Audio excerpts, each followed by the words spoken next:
Hello, and welcome to Prairie Pulse. You know, coming up a little bit later in the show, we'll learn about the Gaelic harp. But before that, our guest joining us now is Dave Rice. Dave is the past North Dakota State VFW commander. Dave, thanks so much for joining us today. Thanks for having me. Well, as we get started, tell the folks a little bit about yourself and your background, maybe. Well, I'm really from Trail County, North Dakota. Went to Mayville High School, joined the Navy right after my senior year. Went on active duty when I was still 17 and spent 4 years active, and then joined the Naval Reserve once I got back home here. Okay. Let's talk a little bit about, you're here, what is Veterans Day, or Armistice Day, as it was originally called? Originally Armistice Day because that was the official end of the ceasefire of World War I. The war to end all wars, they said at the time. We know better now. But that was celebrated, and then they actually changed names to Veterans Day and actually changed dates a couple times. But we celebrate Veterans Day on November 11th at the 11th hour, the 11th day of the 11th month, because that was when the actual ceasefire of World War I was. Mm-hmm. And what's the difference, you know, often confused on social media and other things, between Veterans Day and Memorial Day? Good question. And also throw in Armed Forces Day in the mix. Veterans Day is a day of celebration. Memorial Day, we mourn. We mourn the loss of our brothers and sisters who have since passed away.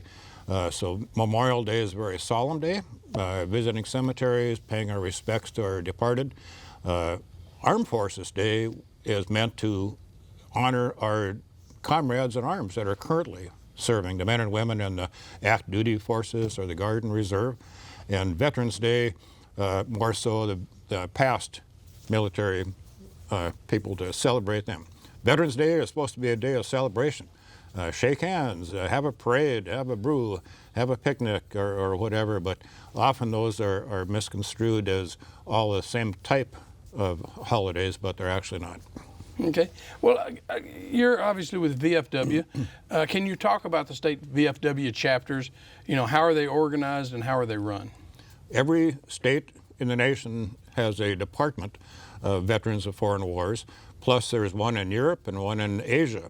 So we cover the globe almost, and each department has a number of districts and posts. And at North Dakota, we have about 50 different posts in North Dakota. Fargo has a post, West Fargo has a post, you know, Minot, you know, pretty much sweeping the state and the nation. And the national office helps us with our programs. We all participate in various programs, fundraisers and stuff during the year that are similar from state to state.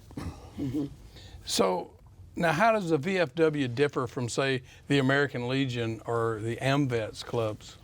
I suppose, you know, there's pride in the one you belong to. I belong to 5 of them, so but very, very similar.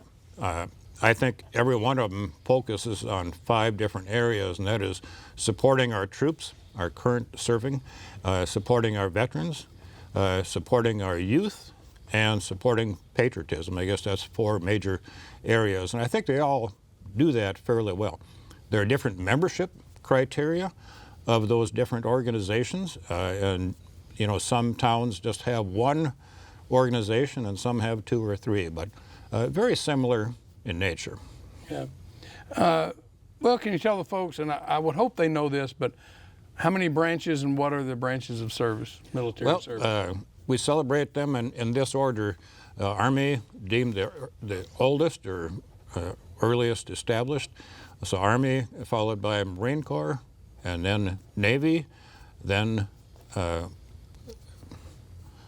Coast Guard. Coast Guard and Air Force. Yep, and now the Space Force. Oh, and now Space Force, okay. Army, Navy, Air Force. I forgot the Air Force in there. Yeah, we got I'll cash heck from my Air Force buddies. So anyway, we got the Army, the Marine Corps, the Navy, the Air Force, and the Coast Guard. Correct. And all right.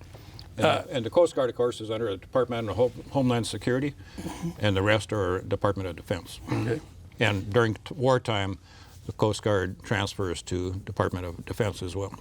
Now, a lot of people always question, are your establishments open to anyone coming in and being a patron there, either having a drink or getting something to eat? Primarily for veterans and their guests, but yes, they are open to the public, and we certainly welcome them when we have our ceremonies, special events, and that type of thing.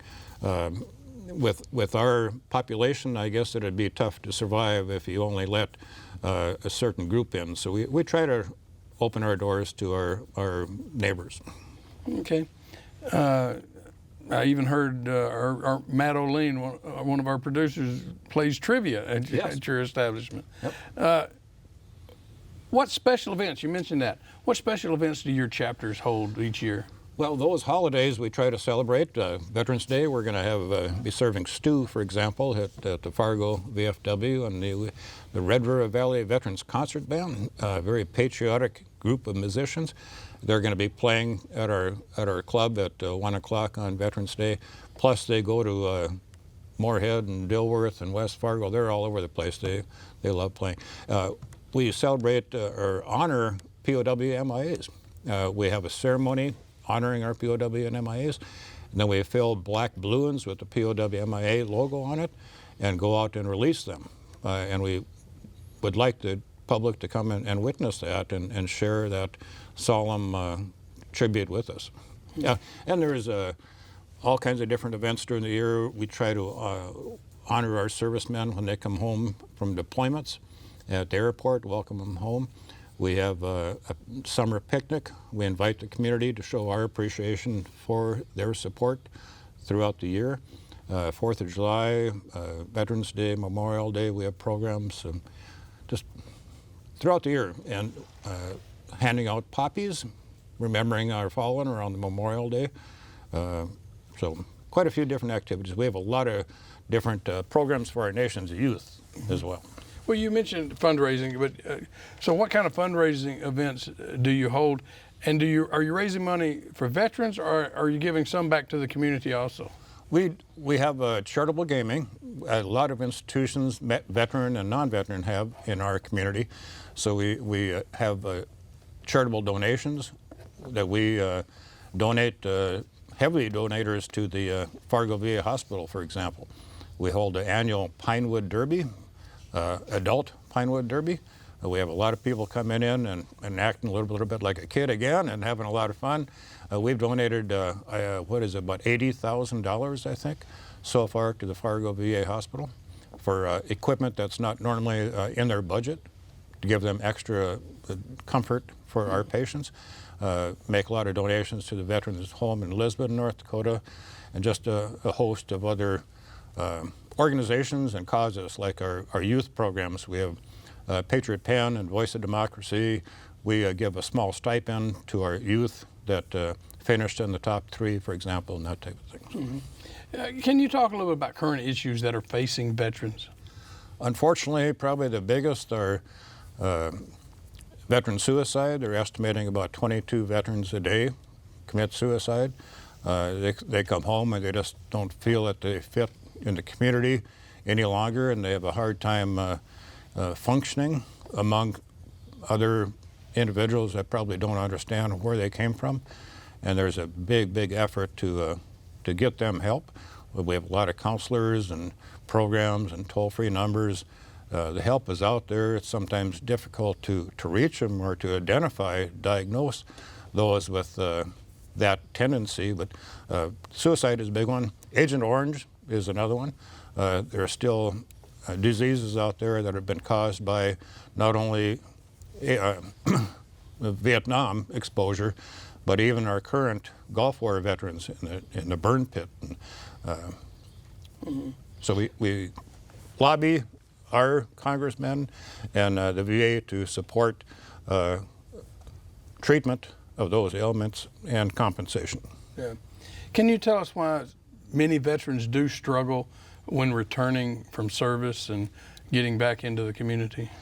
I am not well versed in that. I served in combat. I was on a ship. We were shot at frequently, but I don't have the horror stories of trudging through the jungle or anything like that, so I can't quite comprehend what they went through.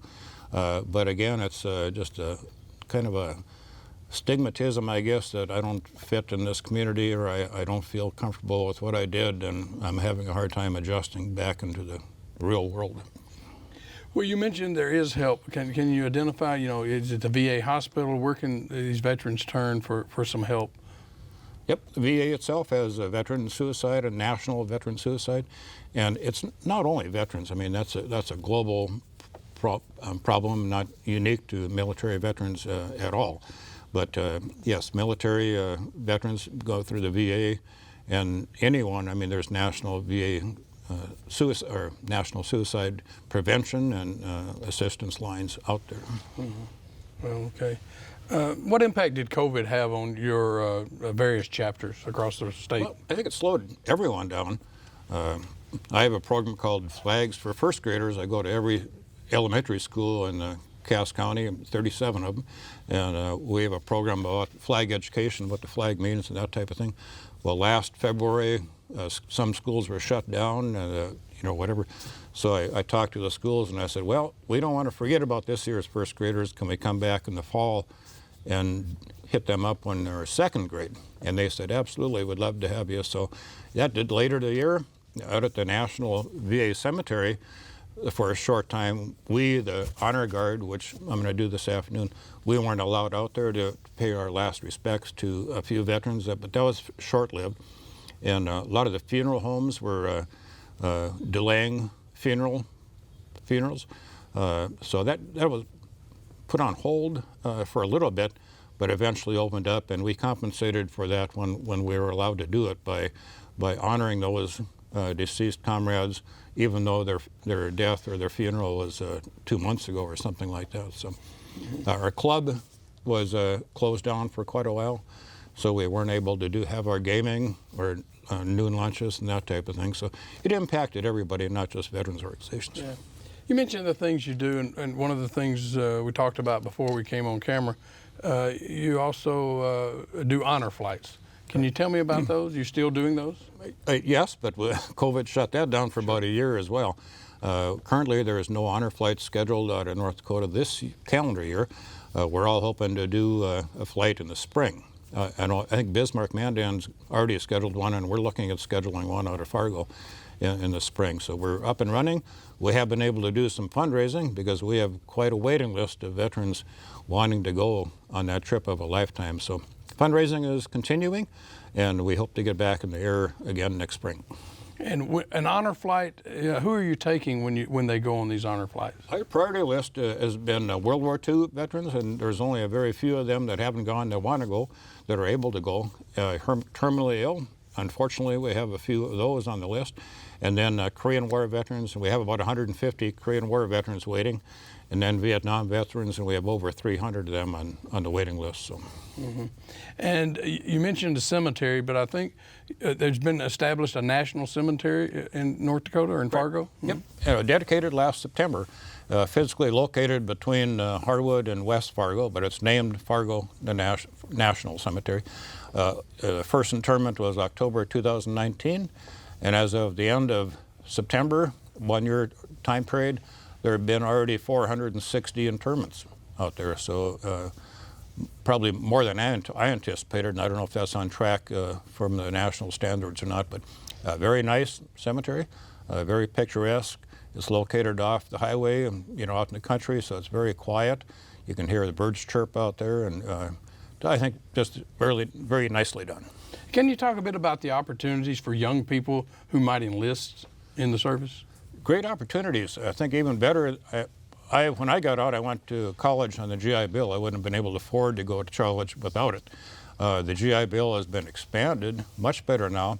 In fact, even family members can use that GI Bill. So the medical benefits are as good, if not better, than ever. Pay increases, a couple, 3% every year, so that's better. Travel opportunities and that type of thing. So good educational benefits, good experience. And I don't think anybody would regret, I sure didn't, I don't think anybody would regret a little time in the service on active duty serving their country. So.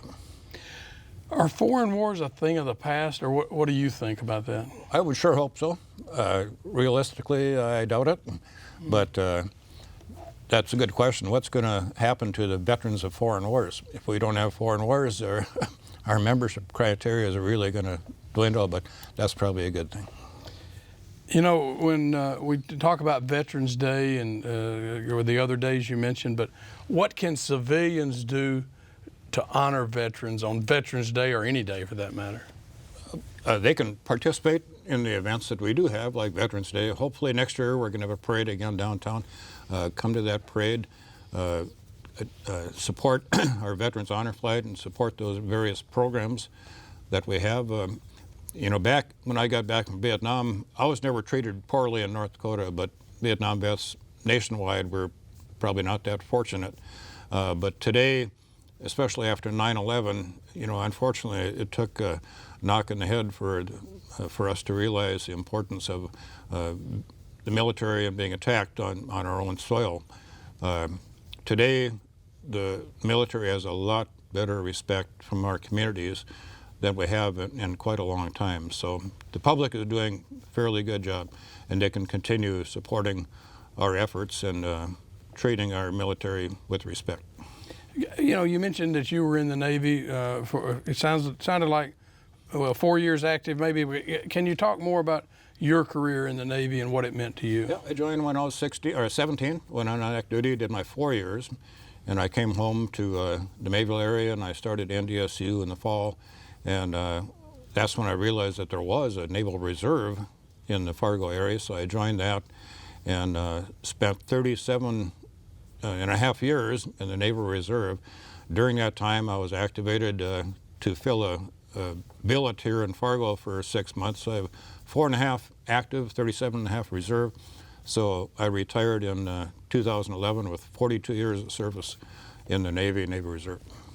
Well, I want to say thank you for your service now before I forget it, and we appreciate it. But it says here you're a past North Dakota State VFW commander.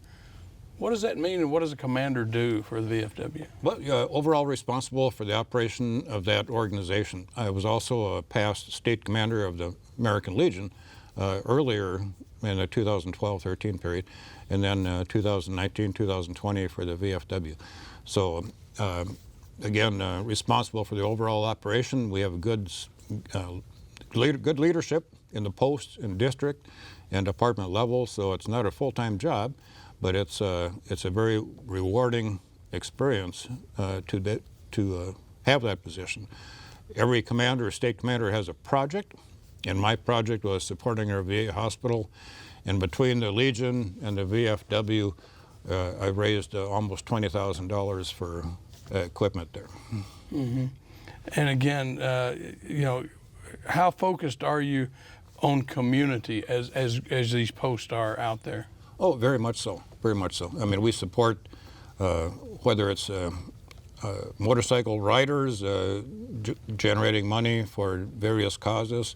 The VFW supports a children's home for families who are down on their luck and need a place to stay. We have a housing facility where they're welcome to stay, and just, you know, a host of different places. So what I really wanted the people to hear is, the VFWs, well, and I'll throw in American Legions, and y'all do a lot for communities, and we thank you for that. But if people want more information, where can they go? Every one of those organizations have web pages, legion.org, vfw.org, amvets.org, and of course Facebook. Social media now is very rampant, so I would guess every one of them have a Facebook page that they can look at, and that's probably kept more current than a web page. But in good old Google, you can find your local organizations that way too. Dave, thanks for joining us today, and thank you again for your service. Thanks for having me. Stay tuned for more.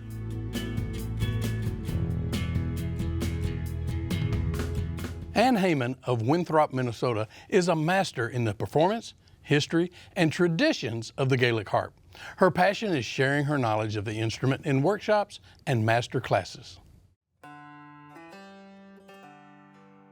Some friends gave me a publication called The Ancient Music of Ireland, and I'd read that they played with fingernails and they played the instrument on the left shoulder. I approached the harp that I was to buy and played one string. The sound rang out and rang out.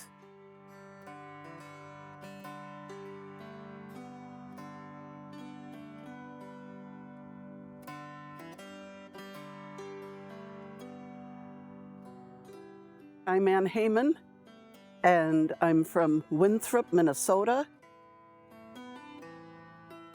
This is a Gaelic harp. Its image is on the back of every Irish coin and on Irish passports and on postman's buttons.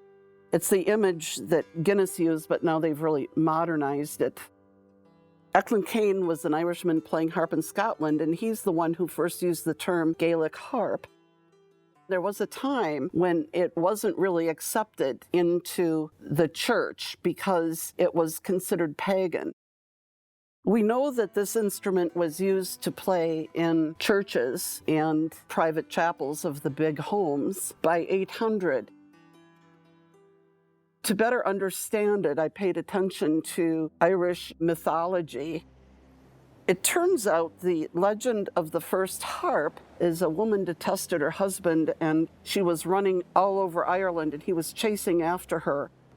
There was the carcass of a beached whale in the northern part of Ireland at the Strand.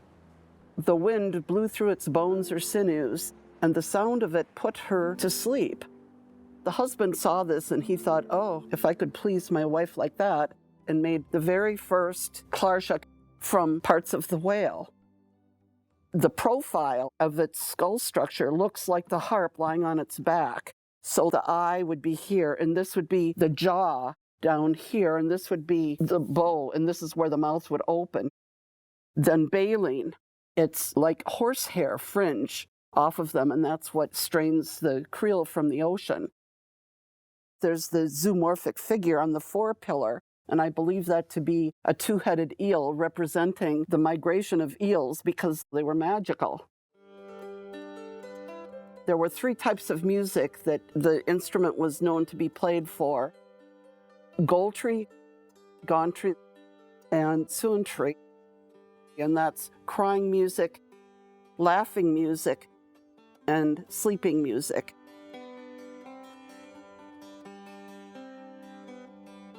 This harp was made for me by David Courtier in Duluth, Minnesota. It's in the form of the medieval Irish harp that first appears in iconography circa 1000. It has the harmonic curve in the neck, and this is a feature of instruments that are strung in metal. At the same time period in 1000, the instruments that were strung in gut or horsehair had straight necks. And it has a bowed four-pillar, a robust construction, and you can even see the metal cheek bands. And this means there's a lot of tension on my frame, which means I'm not a little tiny lap harp, but I have significant size and bass pitches, which put more tension on the frame. Now, it is known that the harpers played with the harp on the left shoulder, and that's different from the way other harps are played. Most harps are played on the right shoulder here, and this affords the right hand to be playing the high strings and the left hand the bass, so it's orientated more like piano.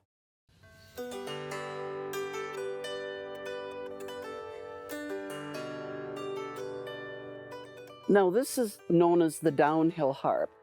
This harp is strung entirely in brass.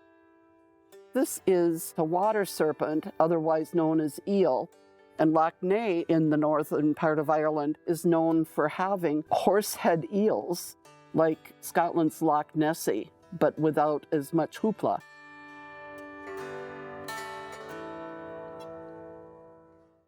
This would be a Gothic harp. These instruments are known to have quite a sound. They have bray pins. The pin holds the string in.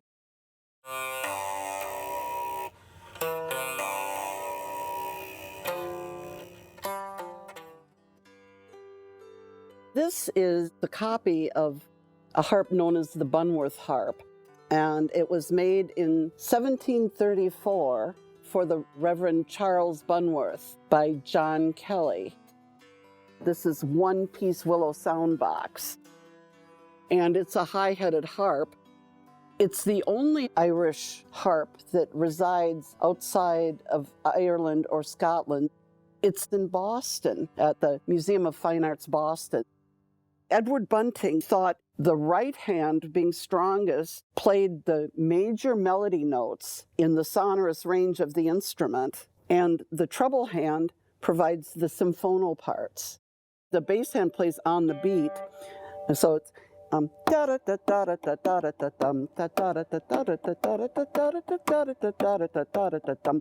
harp is percussion before it is a stringed instrument. You strike the strings. Think of how different the music would be if piano was designed with the extreme bass in the right and the extreme treble to the left. How would the music have developed differently? When the music starts to speak to me, I can't deny it anymore. I'm trying to bring the voice of the instrument to life.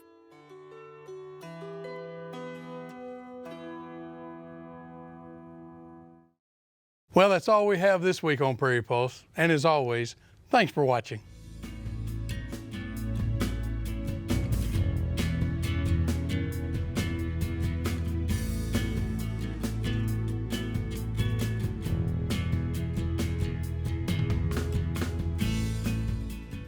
Funded by the Minnesota Arts and Cultural Heritage Fund, with money from the vote of the people of Minnesota on November 4th, 2008. And by the members of Prairie Public.